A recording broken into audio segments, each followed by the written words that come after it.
அனைவருக்கும் வணக்கம். நான் உங்கள் கிருஷ்ணன்.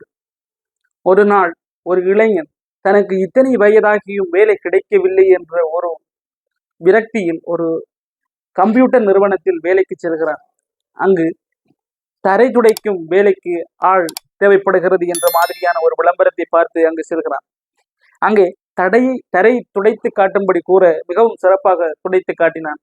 ஒரு இன்டர்வியூ இருக்குது, அதிலையும் பங்கு பெற்ற வேணும் என்ற அதிலையும் பங்கு பெற்றுகிறான். அங்கு ஒரு கேள்வி, எல்லாம் சரியாக முடிந்த பிறகு உங்களுடைய இமெயிலை சொல்லுங்கள் என்று சொல்ல அந்த இளைஞன் சொல்கிறார், இமெயில் என்றால் என்ன என்று கேட்கிறார்.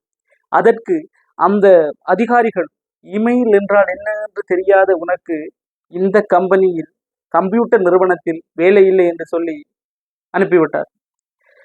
அந்த விரக்தியில் சென்ற அவனுக்கு என்ன செய்வதென்றே தெரியவில்லை. ஏதோ ஒன்று செய்தாக வேண்டும்.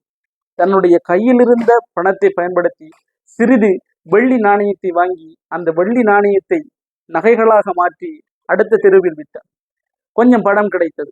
அதை மறுபடியும் செய்து காலப்போக்கில் அவன் மிகச்சிறந்த ஒரு சர்வதேச அளவிலான வெள்ளி வியாபாரியாக மாறினான். ஒரு வங்கியில் இருந்து அவனிடம் ஒரு கணக்கு திறக்கும் விஷயமாக வந்திருந்த அதிகாரிகள் அதே கேள்வியை அவனிடம் கேட்டார்கள், உங்களுடைய இமெயில் கொஞ்சம் சொல்லுங்கள் என்று சொல்லி.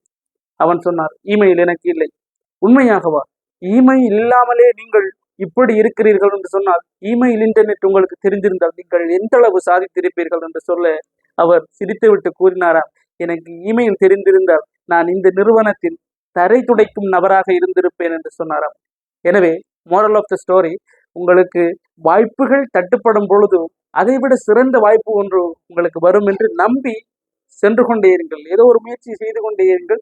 உங்களுக்கானது உங்களை தேடி வந்து கொண்டே இருக்கின்றது. நன்றி.